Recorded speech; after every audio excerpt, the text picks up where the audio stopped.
Variant Creutzfeldt-Jakob disease is a type of prion disease that can be transmitted from animals to humans. The most notable case is from the consumption of bovines with meat contaminated by bovine spongiform encephalopathy, also known as BSE or mad cow disease. BSE in cattle was believed to be caused by consuming contaminated feed and bone meal. The first documentations of the disease were in 1996 in the UK. Most prion diseases are not transmissible, and that is why this disease should be further inspected. Being able to detect such a disease would be a valuable skill if another epidemic occurs with variant Creutzfeldt-Jakob disease or another similar prion disease. Currently, the only official way to detect variant Creutzfeldt-Jakob disease and other prion diseases is by doing an autopsy. Unfortunately, there is no antemortem test. An attempt was made to detect PRP-SC by taking the saved blood samples from people that had variant Creutzfeldt-Jakob disease and using a protein amplification process that would increase the amount of PRP-SC. This makes the presence of the disease more apparent and eliminates false positives. This experiment had a 95% confidence level in detection. Another article discusses the possibilities of using aptamers for detecting and curing prion diseases, but does not go into any experiments. Our goal is to use an aptamer that will bind with PRP-SC protein and release doses of insulin that show a spike in blood sugar levels when the prion protein is present. The detection of prion proteins using an injection method will simplify the labor-intensive lab testing required in the protein amplification method.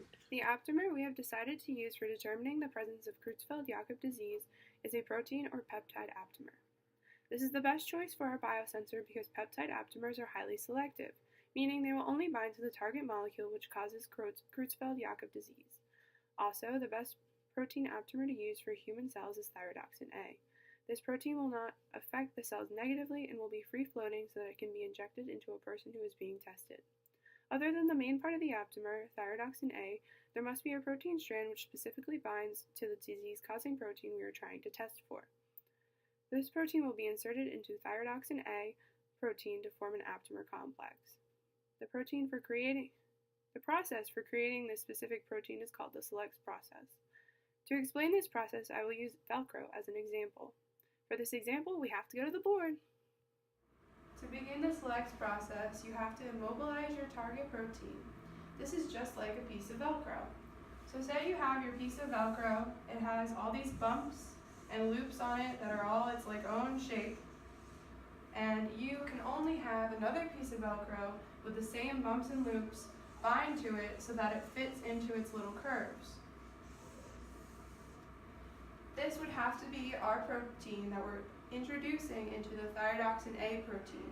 But to get this protein, we first have to begin with making a pool of a bunch of different proteins because we can't exactly figure out the shape of the protein on the first try. So we'll have this pool like this, of a bunch of different shapes. They're all different. And they'll be run over our piece of Velcro until we find one that binds. And once we find one that binds, we have to wash it with buffer because there will be pieces that will bind to it and pieces that are half bound to it, and we want to wash those pieces off because we need one that completely binds to our protein.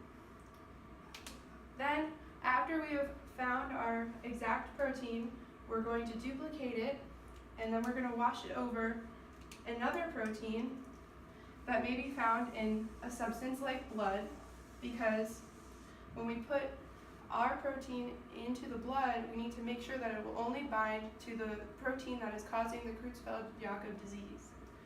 So when we wash over our specific protein that we found through the Select process, we want to make sure that it will not bind to this specific protein, because if it does, that won't work. So that is the Select process. Once we have created the aptamer complex of thyrodoxin A protein and the protein fragment that binds to our target protein, we will have to attach a molecule of insulin onto our complex. This is so that we can measure whether or not the patient has the disease by using a simple blood sugar test. After being injected, if the person has the disease, their blood sugar levels will decrease due The creation of our biosensor would detect the misfolded protein pre-mortem as opposed to the post-mortem testing, which is what they have now.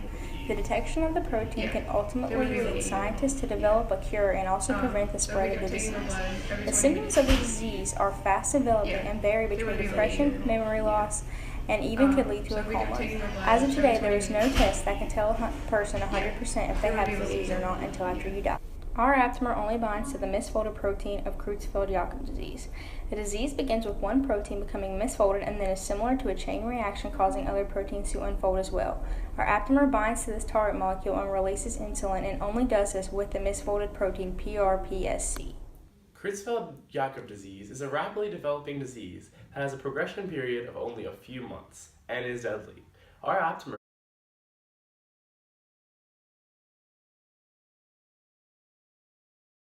is designed to provide another option for detection and hope for victims that originally had such a fear of the unknown they were refused in giving blood at blood drives all around the world if they lived in an area with the possibility of infection for more than 5 years.